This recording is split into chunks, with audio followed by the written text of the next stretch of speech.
Welcome once again to The Curious Case. I'm Davis, and I'm so glad you're here for another quiet mystery. Tell me, where are you listening from tonight? And what's the weather like where you are? Share it in the comments. And remember to subscribe, so you never miss our next evening in Street Mary Mead. The morning began with the smell of apples. Sweet, sharp, alive with autumn. The village green of Street Mary Meadow glowed under weak sunlight, bunting swaying above stalls heavy with jam, cider, and pride. A brass band tuned near the oak. Children chased ribbons. The air hummed with laughter, gossip, and the faint crackle of roasting nuts. Miss Marple walked slowly along the path, wicker basket in hand, eyes bright behind her spectacles. She paused to greet Mrs. Cole at the jam table, nodded to the Reverend and his anxious wife arranging flowers by the tent. It was all so comfortingly predictable, the same faces, the same chatter, the same small competitions disguised as kindness. "Beautiful morning, Miss Marple," Mrs. Cole said, beaming. "Almost too fine," she replied softly. "Fair weather hides mischief." Across the green, a voice carried over the music confident, practiced. Hugo Barton had arrived. The visiting radio gentleman with modern ideas and a smile that unsettled half the women present. Even from a distance, Miss Marple sensed the ripple he caused. Some admired him. Others adjusted their gloves and frowned. Barton laughed easily with Lydia Rowan near the pumpkin display. Her pearls caught the light, but her smile didn't reach her eyes. Tom Pierce stood by the coconut shy, jaw set, watching them both. Jealousy, pride, fear, all invisible threads already tightening. The brass band struck up again. Children clapped. Someone spilled cider and laughed too loudly. Life at its most ordinary, and that was when danger loved to hide. Miss Marple bought a jar of blackberry jam and moved toward the center stall, where the toffee apples gleamed like jewels. Red ribbons, golden shine. So innocent, so inviting. A wasp hovered near one, then darted away. She noticed. She always noticed. "Lovely day for sweetness," said Constable Barnes, strolling past. "For some," she murmured. "Others may find it too sweet to swallow." He smiled, missing the warning. Most did. The fair continued music, laughter, cider pouring into tin cups. Above it all, church bells marked noon. No one looked twice at the man polishing a silver tray. No one wondered why he used gloves. No one saw the faint shimmer on the apple's glossy skin. The sun warmed the bunting. The crowd cheered, and somewhere among them, death waited quiet, patient, unseen. No one guessed death was already among them. By mid-morning, the fair had found its rhythm. Coins clinked, laughter tangled with brass music. The scent of fried batter drifted through the stalls like temptation itself. Miss Marple paused by the cake competition. Mrs. Aldermast stood guard over her Victoria sponge, as if defending a secret recipe from spies. "No one bakes like I do," she declared. The claim drew polite smiles, quiet envy. Every smile hid a little debt. Mrs. Lydia Rowan passed by next, pearls catching light again, her gloved hand brushing Hugo Barton's sleeve. A gesture meant to seem casual, yet noticed by everyone. "Poor woman," whispered Mrs. Cole behind the jam display. "Her late husband left her with more land than sense." "Or maybe just the wrong sort of friend," replied Miss Marple softly. At the cider stall, Tom Pierce handed out mugs, sleeves rolled high, jaw tight. He watched Barton with the guarded stare of a man measuring another. Maggie Reed, the vicar's maid, lingered nearby, torn between curiosity and guilt. Her cheeks flushed when Barton winked. Tom saw it. His grip on the handle tightened. The Reverend Aldermast moved through the crowd, voice gentle, presence kind. His wife trailed. Behind him, ensuring the teapot stayed full and the biscuits well arranged. She believed good manners could steady any storm. Colonel Melbury leaned on his stick near the shooting range, muttering about city fellows and fast talk. He still polished his medals every Sunday. Change to him was another form of defeat. At the parish council stall, Mr. Oswald Pritchard adjusted bunting with obsessive precision. Civic order was his pride. He smiled too often, spoke too little, and wiped his hands after touching coins. Cleanliness, he once said, is the truest sign of civilization. Miss Marple watched them all, noted the glances that met and the ones that didn't, the small pauses between greetings, the nervous laughter when names were mentioned, the web of Street Mary Meadow, neat as lace, but full of hidden snags. The brass band shifted to a slower tune. The fair's brightness dulled for a moment. Mrs. Cole sighed, wiping her hands. "So many good people," she said. "Yes," Miss Marple replied. "And good people can be terribly dangerous when cornered."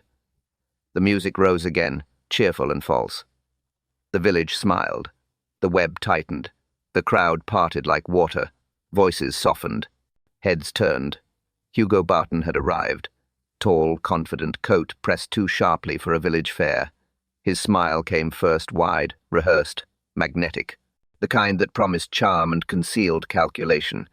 "Ah, Miss Rowan," he said, bowing just enough to seem courteous.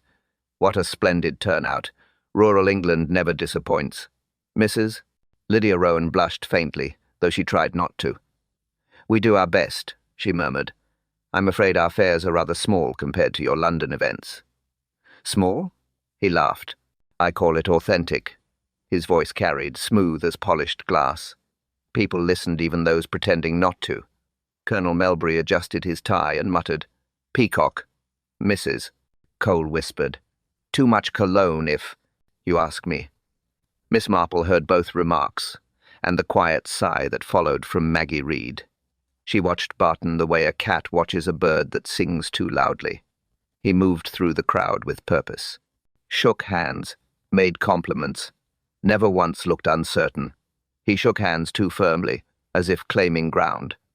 "Progress," he told the Reverend, "must reach even places like this. We can't let nostalgia hold the nation hostage." The Reverend smiled weakly. "Nostalgia, mister Barton, is sometimes what keeps people gentle." Barton's eyes flicked toward Miss Marple as though measuring her interest. "And who might this wise lady be?" "Miss Jane Marple," the Reverend said. "A long-time resident and a sharper mind than most of us." Barton chuckled. "Then I must be careful." "You must," Miss Marple replied kindly. "Sharp minds notice things, even when they seem harmless." For a moment, their gazes met. His expression faltered barely before he looked away. "Pleasure, I'm sure," he said, already turning to admire the toffee apples. Miss Marple resumed her slow walk, basket swinging. She saw the pattern forming subtle, but there. Admiration from women who missed excitement. Resentment from men who feared irrelevance. He had unsettled them within minutes, not by insult, by confidence. Maggie Reed hovered near the apple tray, nervously smoothing her apron. Barton noticed. "My dear, you look like spring itself," he said lightly. The girl blushed crimson. Tom Pierce, across the green, caught it. His jaw clenched. His mug trembled slightly in his hand. "Mrs."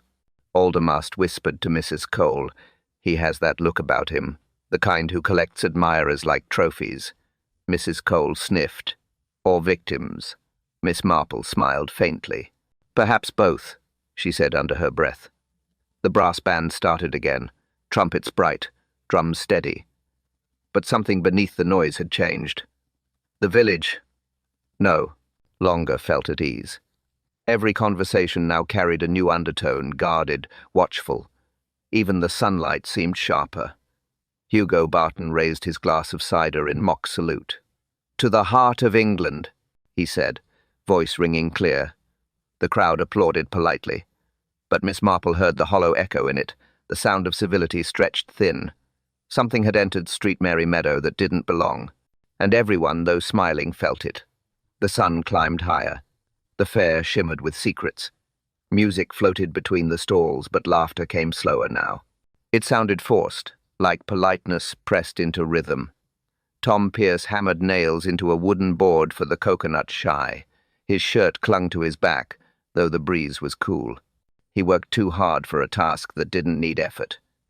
From where he stood, he could see Lydia Rowan talking to Hugo Barton again, head tilted, voice light, pearls bright against her coat. Tom's jaw tightened. He missed the toss. The coconut fell without being struck. Maggie Reed hurried past him with an empty tray, pretending not to notice. Her steps were quick, nervous. She had laughed at something Barton said earlier, and Tom hadn't forgotten the look. He called her name, but she didn't turn. Behind him, Colonel Melbury watched with grim satisfaction. "Young men lose their tempers for all the wrong women," he muttered. Miss Marple, seated nearby with her knitting untouched, raised an eyebrow. "And older men," she said gently, "sometimes for the wrong reasons." At the jam stall, Mrs. Cole fussed with her jars, wiping non-existent dust from the labels. Her hands trembled slightly. "He said he'd feature my recipe on the wireless," she told Mrs. Aldermast, voice half proud, half scared. "Imagine, me, on the radio." Mrs. Aldermast smiled thinly. "Men like him promise such things every day. To everyone." Lydia Rowan heard that. Her hand paused mid-gesture. For a moment her poise cracked. Across the green, Mr. Oswald Pritchard was measuring bunting with string and ruler. Every flag perfectly spaced. Every knot tight. He didn't join the laughter. Didn't taste the cider. His order was his armor. Inspector Slack wasn't here yet, but the kind of control Pritchard practiced could have made even the inspector nervous. "A good fair depends on structure," he said aloud, to no one. "Chaos breeds accidents." Miss Marple glanced up. "And accidents," she murmured, "sometimes wear gloves." Pritchard didn't hear her, or pretended not to. He wiped his hands, folded the ruler, and left the bunting straight as commandments.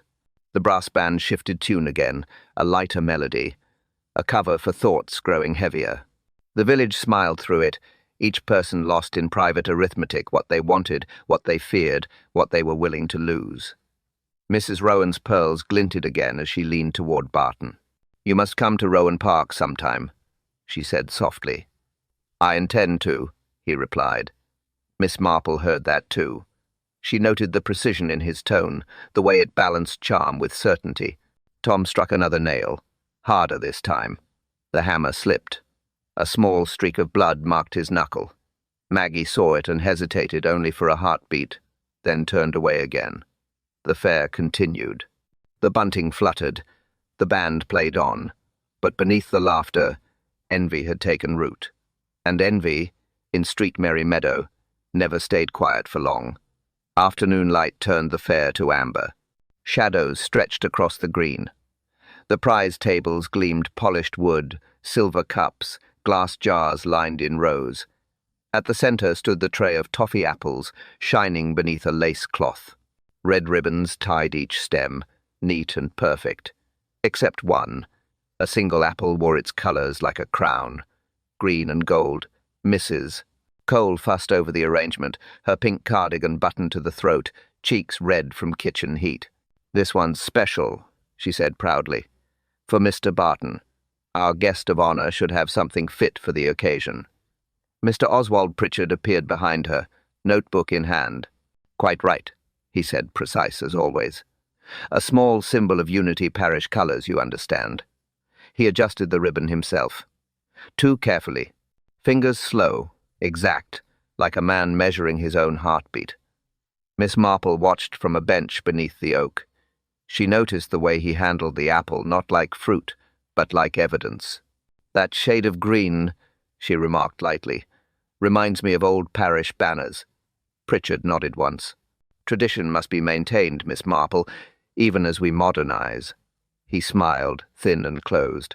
His hands, she saw, were gloved. Mrs. Aldermast carried a clipboard past them.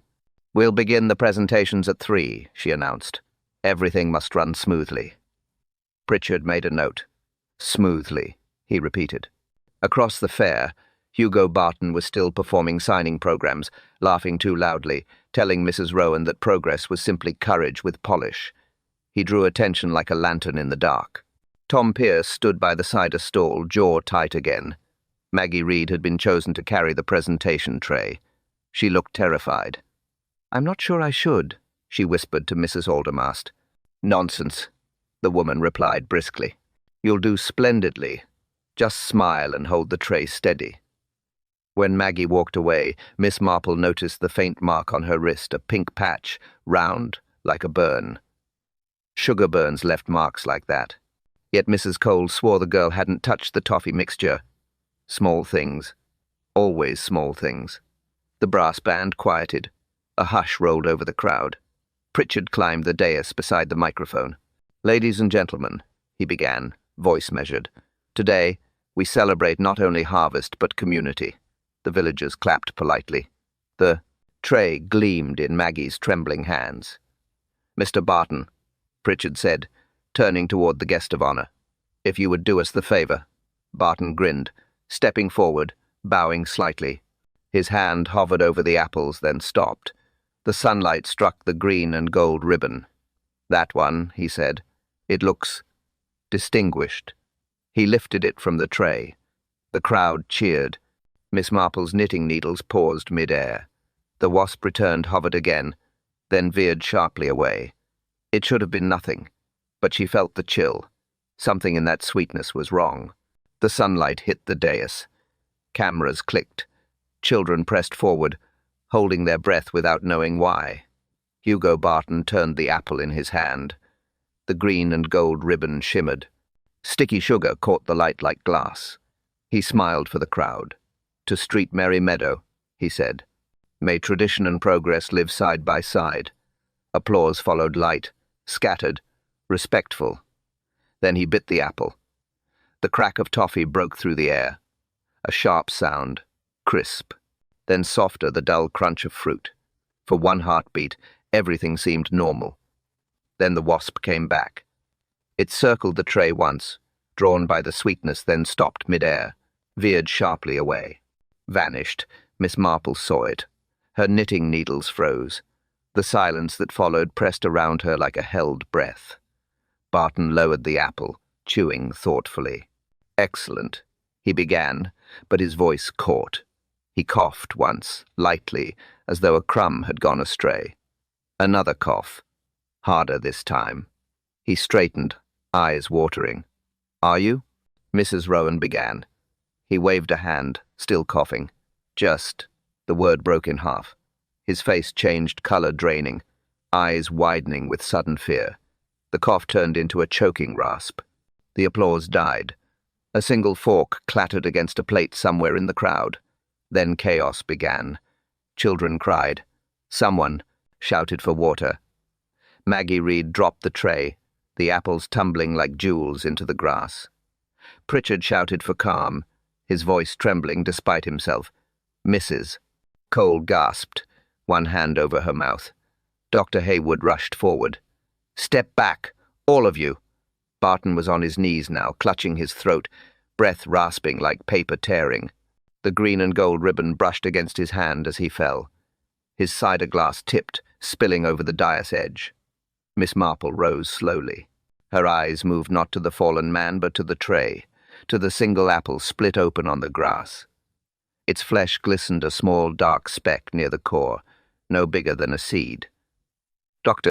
Haywood knelt beside Barton, working quickly, uselessly. The brass band had fallen silent. Only the wind moved now. A cough turned into a strangled sound, then nothing. Hugo Barton's body went still. The green and gold ribbon fluttered once, then lay flat. Dr. Haywood looked up. His expression said what no one wanted to hear. "I'm afraid," he began quietly. "Mr. Barton is gone." The crowd stood frozen, faces pale, eyes wide, mouths open but wordless. Miss Marple remained by the bench, unmoving. The wasp had warned them. Nature often did. The fair had begun in sweetness.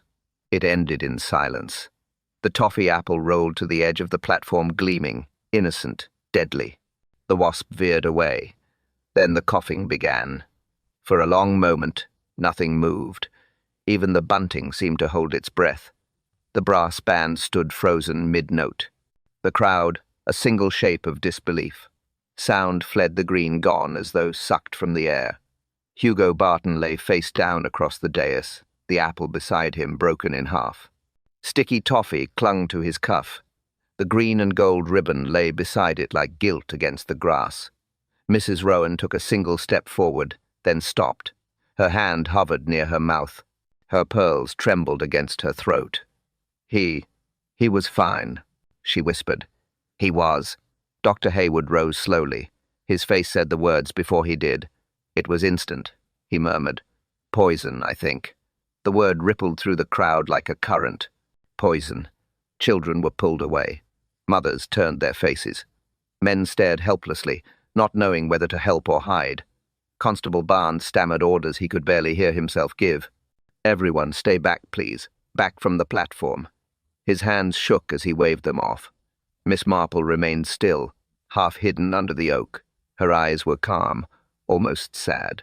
She watched the small things, the things no one else would. Tom Pierce's fists clenched tight at his sides. Maggie Reed's face pale as linen, her hands gripping her apron. Pritchard's notebook closed too quickly. His thumb left a faint smear across the page. Mrs. Cole sobbed quietly behind the jam stall. My apples, she kept saying. He bit my apple, oh Lord, he bit my apple. Colonel Melbury barked. Get the doctor more space, even though the doctor had already stepped back. He stared at the body as though waiting for orders that would never come. The Reverend knelt, muttering a prayer that caught in his throat halfway through. His wife clutched the hymn book to her chest as if it could ward off evil itself. The bunting fluttered again, a lazy ripple of color above tragedy. The fair's bright banners now looked obscene decoration above death. Miss Marple exhaled softly. Her gaze drifted to the apple shards on the ground. One glistened with a dark grain embedded near the skin. She bent, ever so slightly, as if fixing a dropped stitch, and memorized it. Behind her, Mrs. Aldermast whispered, It can't be real. Oh, it's real, Miss Marple said gently. It just isn't finished yet. The constable approached, red-faced, desperate. Miss Marple, perhaps you should go home. It's dreadful. I will, in time, she replied. But dreadful things teach us more than pleasant ones, don't they? The band members quietly packed their instruments. The crowd thinned to murmurs and footsteps on grass. When the last note of noise faded, street, Mary Meadow was still. Only the ribbon remained green, gold, and terribly bright in the dying light. It fluttered once, caught by the wind, then settled, heavy with truth. Yet to be told. Evening crept across the green before anyone remembered the word procedure. Constable Barnes tried to form one. His notebook fell twice. His whistle jammed. His voice broke as he shouted for calm. Nobody leaves. Nobody touches anything. But the crowd was already moving in tight, frightened circles. Some cried. Some whispered. Some simply stared at the dais, unable to look away. Miss Marple remained on her bench, still as a statue, her eyes tracing small motions, Pritchard folding his gloves. Mrs. Rowan stepping backward before regaining composure, Tom Pierce standing rigid near the cider barrels, fists hidden in his pockets. Then came the motor car, its tires cut through the hush like a blade. The engine stopped with precision. Inspector Slack stepped out, square-shouldered, coat buttoned wrong, jaw clenched with practiced irritation. Lord above, he muttered. Can't a man have his tea without somebody dying in a field? He walked straight to the dais, glanced at Barton's still form and sighed. Poison, he said flatly. Always poison in these quiet places. Never a clean blow to the head. Always the sneaky kind. Dr. Hayward approached him. You're correct, Inspector. Rapid onset. Cyanide, I believe. Slack scribbled something in his notebook. Right. So we're dealing with planning, not passion. He turned to Constable Barnes. Rope off the area. Get the fair cleared. No one leaves the village till I say so. Barnes nodded, sweating. Yes, sir. Slack scanned the faces nearby. Who was closest to the tray? Mrs. Aldermast stepped forward, trembling. Maggie Reed carried it, Inspector. She's the vicar's maid. Maggie's eyes widened. I mean Mrs. Cole made them, not me. Mrs. Cole began to cry again. I did, yes, but not that one. Oh, Lord, my kitchen. Slack raised a hand. No hysteria. Facts first. He pointed his pen. You Miss Reed who told you to give that apple to the deceased. Maggie's voice wavered. Mr. Pritchard. He said the green and gold one was for Mr. Barton, for tradition. Every head turned. Mr. Pritchard adjusted his tie. Indeed, the parish colours, a harmless gesture. Slack studied him. You choose the apple yourself? I supervise the arrangement, Pritchard replied. As chairman, it's my duty. Slack nodded slowly. Duties can be dangerous things. He turned to Miss Marple. You saw it, I suppose? I did, she said simply. Good. You'll tell me what you saw later. She inclined her head. Of course, Inspector. I imagine you'll start with the obvious. Always, he said. It's usually right. Miss Marple's needles clicked once. Usually, she echoed, but not always. Slack turned back to the crowd, taking control of what little order remained. Everyone stay put. We'll get statements. One by one. The villagers murmured their obedience, though eyes darted everywhere but the body. In Street Merry Meadow, the harvest fair was over. In its place, suspicion, silence, and the first thin threads of theory. He said it was simple. It never is. The parish hall smelled of wax and fear. Evening pressed against the windows. Lamps flickered. Shadows leaned long across the wooden floor. Inspector Slack paced like a man keeping rhythm with his own impatience. Constable Barnes sat nearby, pen ready, the ink blotched and shaky. Tom Pierce was first. He stood tall but tired, cap in hand, jaw tight. Name, Slack began.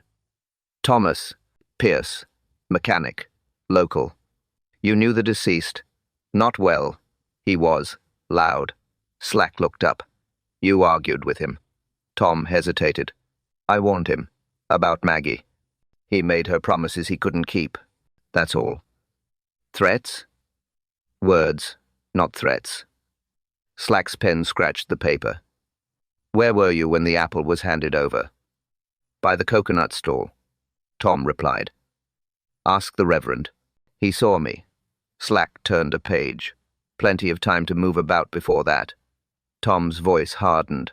You think I poisoned him? I think, Slack said evenly. You were angry, jealous, and jealousy makes men stupid. Tom's fists closed. Jealous, maybe. Stupid, no. Miss Marple, seated quietly near the back, watched the exchange through her knitting. The needles moved, steady as a metronome. She noted the oil beneath Tom's nails, the faint tremor in his thumb fatigue. Not guilt. Go on, Slack said finally. We'll verify your alibi. Tom stepped aside, shoulders rigid. Then came Maggie Reed. She entered like someone walking into a dream she couldn't wake from. Her apron was neatly folded, but her eyes were red. Sit, Slack ordered gently. You carried the tray. Yes, sir. Who told you to? Mrs. Aldermas said it'd be nice if I helped. Did you touch the apples after they were coated? No, sir. Not even to fix a ribbon? She shook her head. I wouldn't dare. Mrs. Cole's particular about her jars and her sugar. Slack leaned closer. You didn't notice anything strange? Only the one with the green and gold, Maggie whispered. Mr. Pritchard said it was for Mr. Barton. Slack paused. You trust him? She hesitated. He's important. Her voice cracked on the last word. Miss Marple's eyes narrowed. Importance always hid pressure, and pressure left marks. As Maggie brushed her sleeve, Miss Marple caught sight of the burn. Again a round pink patch on her wrist. Her hands trembled, burned where truth touched. Slack saw it too. What happened there? Boiling sugar, Maggie said quickly. Helped Mrs. Cole earlier. But Mrs. Cole, outside the room, had already sworn she worked alone. Slack leaned back, studying the girl. You sure about that?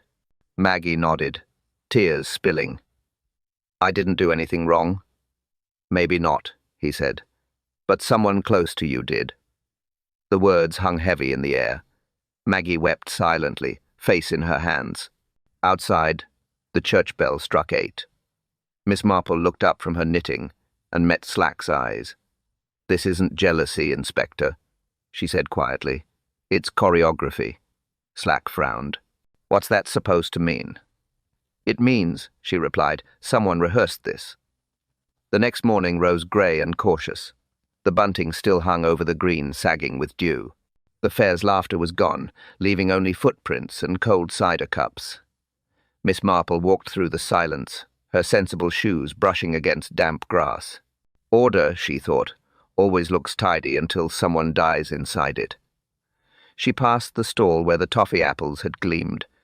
A single splinter of the tray still lay there, sticky and dull. She bent, brushed it aside gently. Beneath it a faint dark stain shaped like a droplet. She straightened slowly. Sugar burns brown, she murmured. Poison burns darker. At the parish hall, Inspector Slack's temporary office smelled of paper, damp wool, and frustration. He was barking into the air. The mechanic had motive, the maid had means, and the rest had gossip. That's enough to start. Miss Marple smiled. Sometimes starting is the easy part, Inspector. It's stopping at the right truth that proves difficult. Slack sighed. You think I'm looking at the wrong ones? I think, she said, you're looking at the nearest ones. She moved toward the evidence table. The remains of the green and gold ribbon lay coiled inside a paper envelope. She peered through the opening faint smudge, near invisible, like something pressed too hard. Fingerprints, Slack said proudly. No, she replied softly. Residue. He frowned. Residue of what? She smiled faintly. That, Inspector, depends on whether your culprit was clever or merely precise. From the doorway, Mrs. Cole appeared, clutching her cardigan. I came to tell you, Inspector. I made 2 batches of toffee. The first went wrong, sugar crystallized. I threw it out. Started again. Only, Mr. Pritchard came twice to check the display. Slack turned sharply. Twice? Yes, once before I started, then again after. Said he wanted to make sure the colors looked festive. Slack made a note. He seems to have had his hands everywhere. Miss Marple's voice floated gently. And yet, he never leaves fingerprints. Outside, Tom Pierce was repairing a bicycle chain for distraction more than necessity. Maggie Reed stood nearby, twisting her apron in both hands. Their eyes met fear in hers, exhaustion in his. Miss Marple watched from the window. People under suspicion always talk too little, she said. But guilt always finds ways to move. Slack muttered. You mean the shaking hands? Among other things, she replied.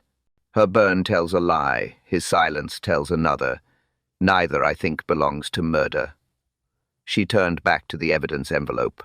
A single thread of green ribbon had come loose, caught on the paper's edge. She lifted it carefully. In the right light, it gleamed faintly, like oil on water.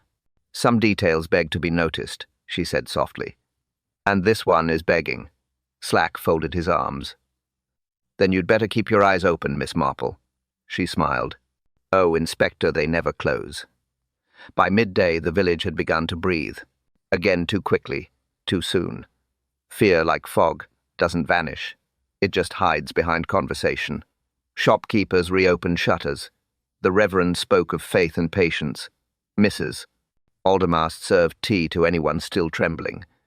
And Inspector Slack, certain at last, marched toward the green with a notebook full of what he called proof. Tom Pierce was repairing a motor behind the blacksmith's shed when the constable found him. Thomas Pierce, the officer said formally. You'll come with us. Inspector's orders. Tom wiped his hands, confusion folding into disbelief. For what? Suspicion of murder, Barnes replied, almost whispering it. The wrench dropped from Tom's hand, clattering across the stone. Me? He said quietly. You've lost your mind. Within minutes, word spread faster than smoke. Doors opened, curtains lifted, whispers followed in every direction. By the time they reached the hall, half the village stood outside. Some curious, some certain. Inside, Inspector Slack waited. Arms folded, jaw set like stone. We've found your fumigant tin, Pierce. Same chemical that killed Mr. Barton. Care to explain? Tom stared at it, the tin resting on the table like a verdict. That's not mine. Slack didn't blink. Found it under your workbench. I keep my tools clean, Tom said. I'd never leave poison under them. That's convenient. Miss Marple entered quietly, her basket swinging against her arm. Convenience, Inspector, she said, is rarely honest. It's usually arranged. Slack turned. He had motive. He had anger. He warned Barton off the girl. The rest is noise. Tom's voice broke. I warned him because she's kind. He wanted her for sport. Ask anyone. Maggie, standing near the doorway, burst into tears. He didn't do it. He couldn't. Slack pointed at her trembling hands. You'll have your say, Miss Reed, but facts come first. Miss Marple moved closer. Then let's look at them again, she said softly. The ribbon, the tray, the locked vestry. Every piece points to someone who needed control, not emotion. Slack's tone sharpened.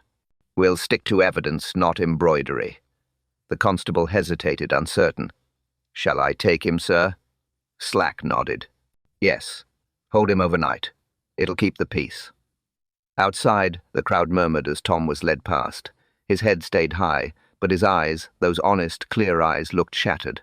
Maggie reached for him. Tom, please. He stopped, just long enough to whisper. Tell them the truth, Mag. Whatever it costs. Then he was gone.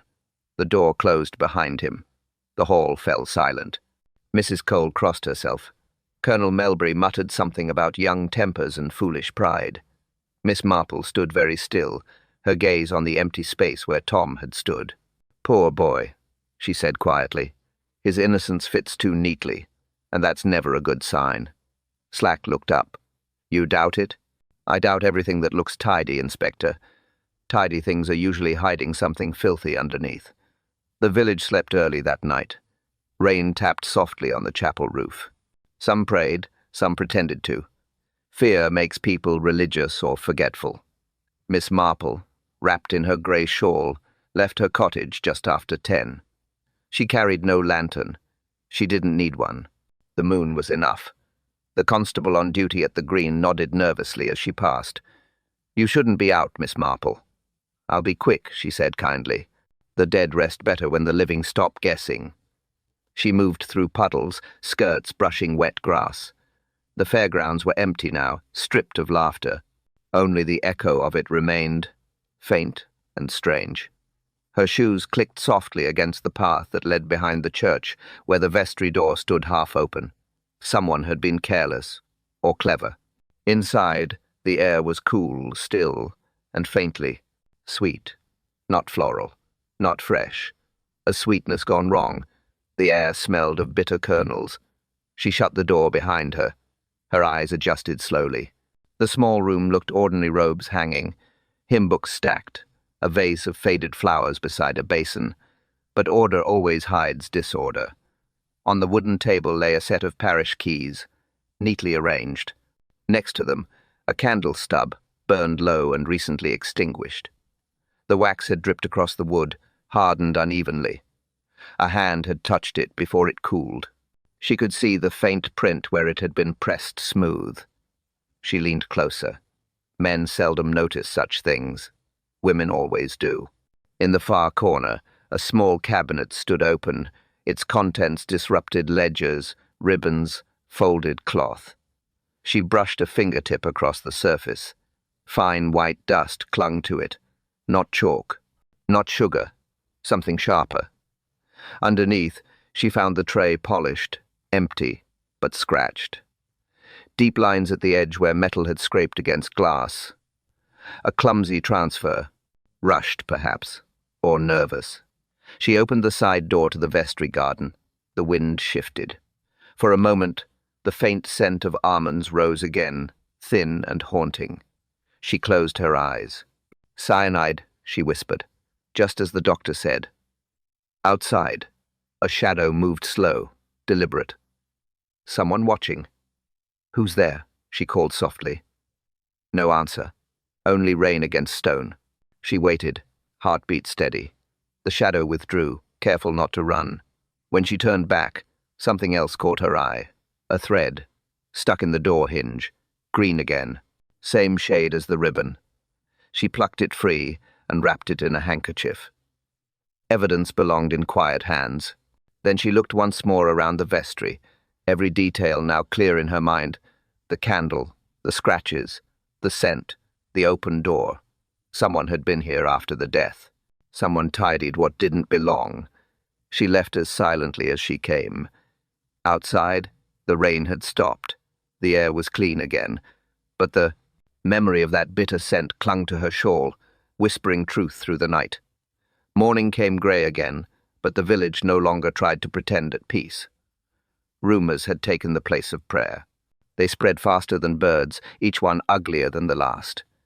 In the parlour of the vicarage, Miss Marple sat with Inspector Slack, a teapot between them cooling slowly. He looked tired, defensive, and ready to argue before she even spoke. "You've been busy," she said mildly. "Interviews all morning," he replied. "Cole swears she never left her stall. Maggie sticks to her story, and Pritchard, well, he's a saint in his own mind." "Saints," said Miss Marple, pouring herself tea, "are often the most dangerous sort." Slack frowned. "He's meticulous, I'll give him that. Keeps records of every penny the parish spends. Knows every rule by heart." "And before he came here?" she asked. Slack blinked. "Before? Yes. People arrive in villages like seeds dropped by storms.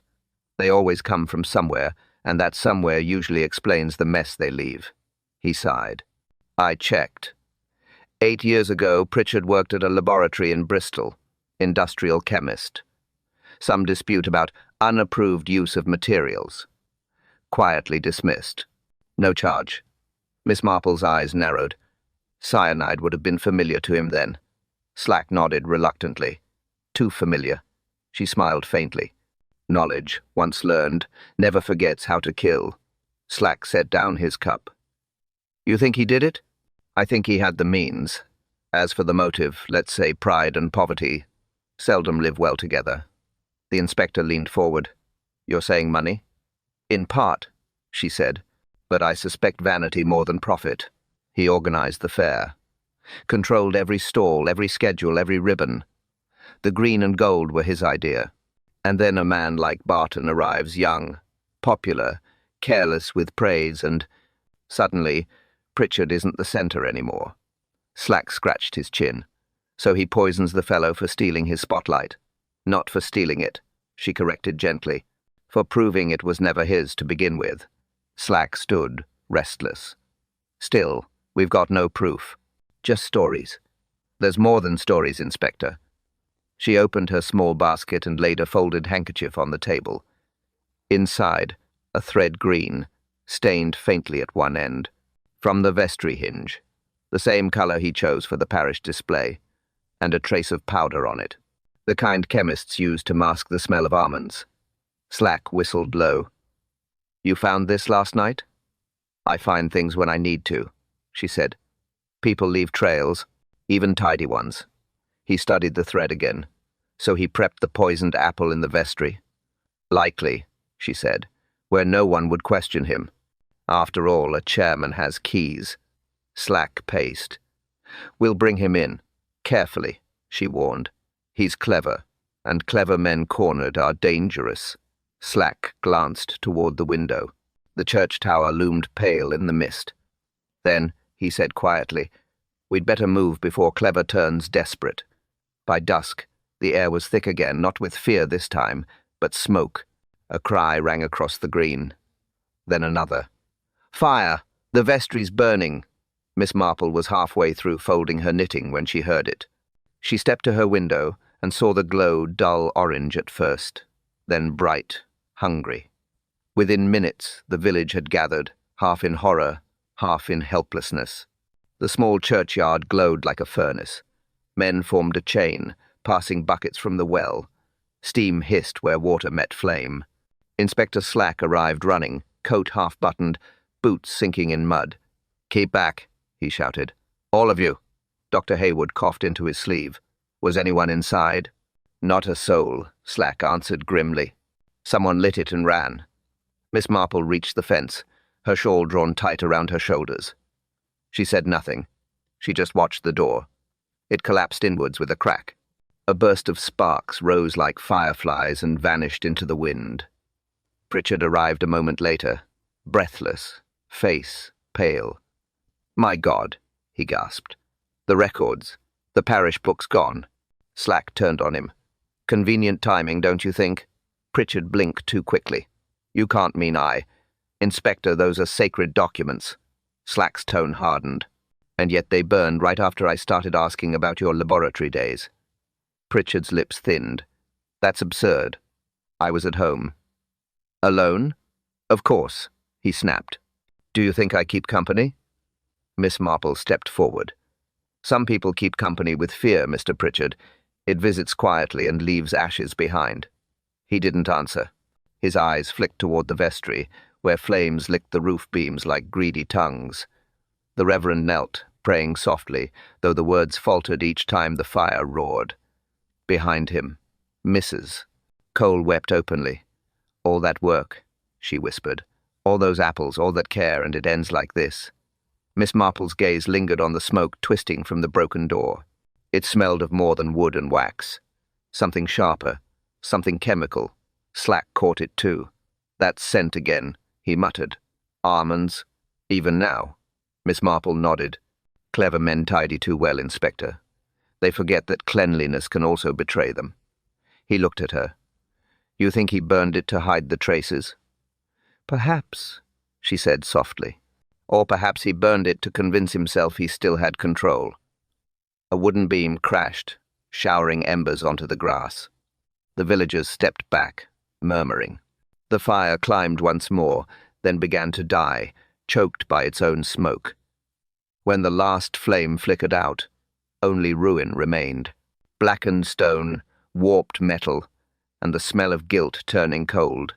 Slack exhaled slowly. There goes our evidence. Miss Marple's eyes stayed fixed on the wreck. Not all of it, she said. Fire can destroy paper, Inspector, but never timing. He frowned. Timing? She smiled faintly. Flames always start where guilt hides best. Morning came colder. The smoke from the vestry still lingered, a ghost that refused to leave. The ashes lay quiet, but the village did not. Whispers had returned faster, sharper, more deliberate. This time, they didn't wander freely. They had direction. Miss Marple made sure of that. She began at the bakery, over a cup of weak tea and 2 sweet biscuits. It's a pity, really, she told Mrs. Aldermast, voice soft. Inspector Slack says they found something that survived the fire.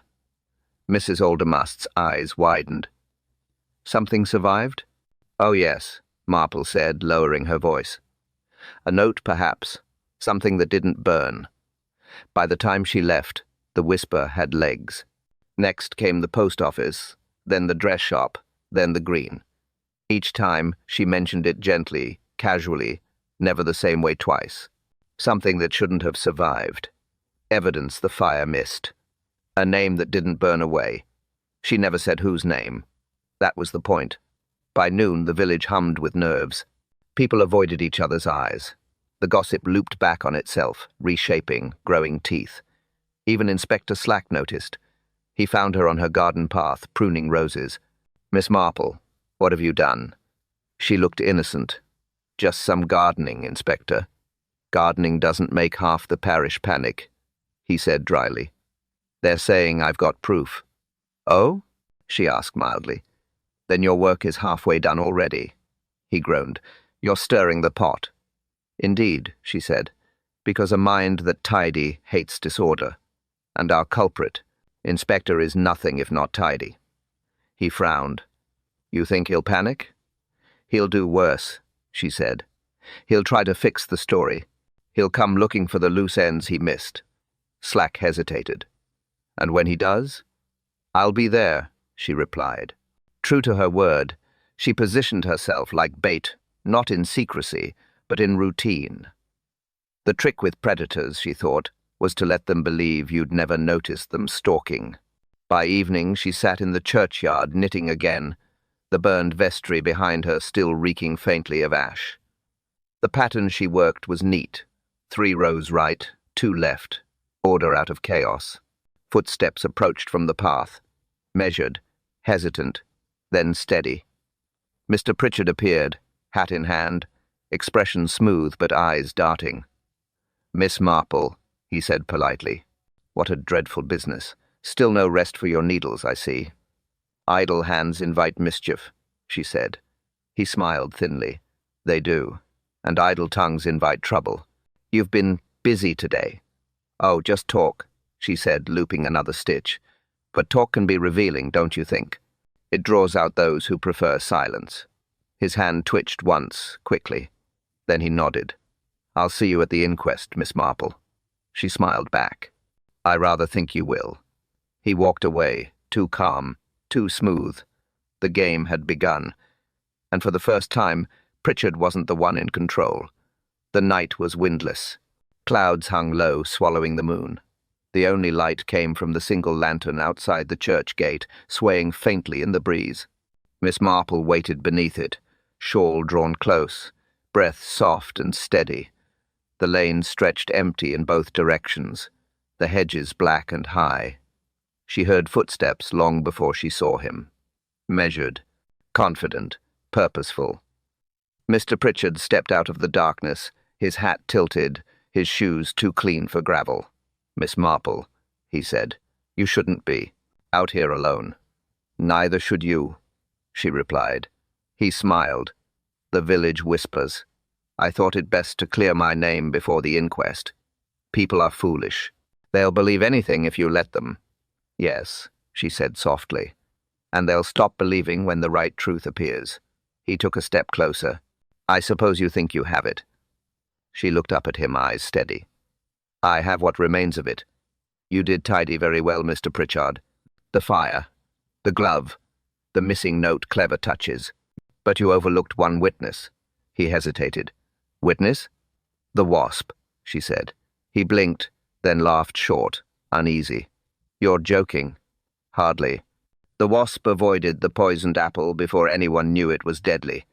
Insects, you see, are not sentimental. They avoid bitterness. That's how I knew. He said nothing. His smile thinned. The cyanide, she continued quietly, must have been added after the coating hardened. You would need precision, a steady hand, and a reason to hide inside the vestry, all of which you had. Pritchard's voice dropped. You have no proof. No, she said. Then why burn the vestry? Why the scent of almonds lingering after? Why the thread from your ribbon caught in the hinge? He stepped closer again. You're bluffing. Her tone didn't change. Before you act, mister. Pritchard listened to what the wasp knew. He stopped. The lantern light caught his eyes sharp, fearful now. You poisoned Barton because he mocked you, she said softly. Because he made you small in your own village. You, the man of rules, reduced to a joke over cider. You couldn't bear it. Order must be restored, mustn't it? He opened his mouth, then closed it again.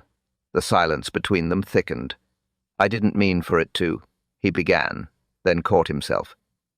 That's how guilt always begins, she interrupted. Half a sentence, half a confession, the rest burns, with the evidence. For a moment, the only sound was the lantern creaking in the wind. Pritchard's face went pale. He reached into his coat pocket. Careful, she said sharply. He froze. Slack stepped from the shadows behind him, revolver steady. Pocket, sir. Slowly. Pritchard's hand trembled. From the pocket came a small glass vial, cloudy, half-filled. Miss Marple sighed. And there it is. The last thing you couldn't throw in the fire. The inspector cuffed him, voice hard. You're finished, Pritchard. Pritchard looked at her one last time. You don't understand, he whispered. It wasn't about hate. It was about balance. Miss Marple nodded once. Balance, Mr. Pritchard, is what murder always destroys. The morning broke pale and thin. Mist clung to the green like regret that refused to lift. Inspector Slack stood by the church gate, notebook closed, jaw set in satisfaction. The night's work was done. The culprit was in custody. The questions had answers. At least, the kind men in uniforms could understand. Miss Marple arrived quietly, shawl drawn, hat pinned neatly.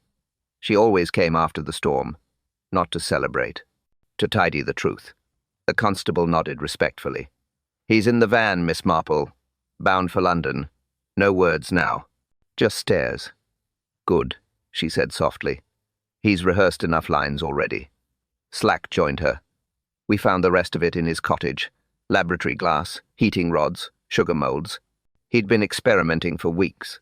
Wanted precision. Precision, she echoed. That was always his sin.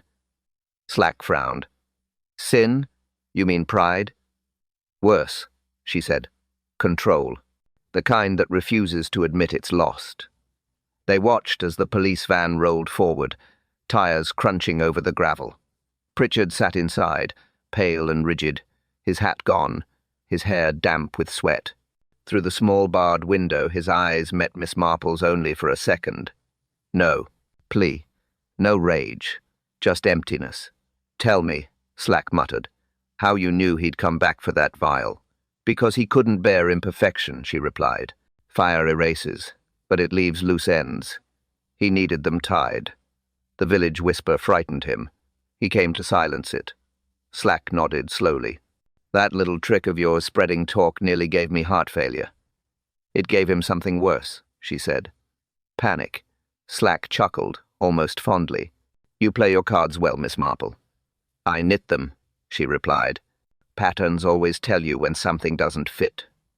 They stood in silence for a while, listening to the last faint echo of wheels on cobblestone. Behind them, the burned vestry still smouldered faintly. The air carried that thin, metallic scent of extinguished sin. Dr. Hayward joined them, removing his hat. The report's clear. Cyanide in concentrated syrup form. Ingenious, really. Horrid, but ingenious. Knowledge used without conscience, Miss Marple murmured. It always ends the same way. Slack flicked his cigarette into the grass. At least the village can breathe again. She looked across the green stalls, dismantled, tables empty, the bunting limp and stained. Perhaps, she said. But peace isn't the same as breath. It's quieter, sadder. He tilted his head. You almost pity him. Almost, she said. A man who kills for order forgets that life itself is untidy. And love, she added, glancing toward Maggie and Tom, standing together near the gate, is the untidiest thing of all. Slack followed her gaze. They'll be all right? Yes, she said. They've survived suspicion. That's stronger than innocence. He smiled faintly. I'll put that in my report. You won't need to, she replied. Truth writes its own reports, Inspector. The constable returned with the broken vial wrapped in cloth. Evidence, miss. She took it carefully, held it to the light. The glass caught the dawn fractured, shining, final. She handed it back. Glass broke. Masks fell. That's enough evidence for one day. The next morning dawned clear at last. Sunlight touched the damp grass, turning dew to silver. The smoke smell had faded. The fairground looked harmless again, as though nothing wicked had ever stood upon it. Miss Marple sat on her porch with her teapot, steam curling gently into the air. A bird hopped across the fence. Somewhere far off, the church bell tolled the hour. Ordinary life, returning in cautious steps. Inspector Slack arrived, hat in hand, looking almost human in the daylight. Morning, Miss Marple, he said. You'll be glad to know the paperwork's done. Pritchard confessed on the drive to London. She poured him tea without asking. Guilt always prefers an audience, she said. He nodded. Said Barton humiliated him at the committee meeting. Called him a relic. He wanted to prove he still mattered. Pride again, she murmured. It never dies quietly. Slack sipped the tea and glanced toward the green. You'd think the place could go back to normal now. It will, she said, though not the same kind of normal. Death leaves rearranged furniture in every heart. He gave a small sigh. You have a way of making victory sound like a sermon. She smiled faintly. Victory is noisy. Truth is quieter. But it stays longer. For a while, neither spoke. The village moved beyond them, carts rolling, voices calling, a door slamming somewhere down the lane. Ordinary sounds, healing sounds. Maggie Reed walked by carrying a basket, head high this time. Tom Pierce followed, wiping grease from his hands, the faintest smile on his face. They passed the garden gate and nodded shyly toward Miss Marple. Good morning, she called. Maggie blushed. Good morning, miss. It feels lighter today. It should, she said. Storms clear more than clouds. When they were gone, Slack stood. You'll rest now, I hope? Oh, I never rest, she said lightly. I simply sit still until something else goes wrong. He laughed rare, brief. God help the next murderer. God will try, she said, but I suspect I'll get there first. He tipped his hat and walked down the lane. She watched him go until the sound of his boots faded into quiet. Then she refilled her cup and looked toward the churchyard. The vestry ruins smoked no longer. Grass already pushed through the blackened soil. That was life, she thought, endlessly inconvenient, endlessly renewing. She folded her hands in her lap. The wasp buzzed near the roses, peaceful now, no warning to give. Strange thing, she whispered, how evil hides in respectability. She paused, then smiled, the warmth of her tea soft between her palms. But so does redemption. The bell rang again. The village breathed. And Miss Marple, satisfied that order had returned, or at least the illusion of it, set down her cup, reached for her knitting, and began another row. Because peace, like truth, always needed mending.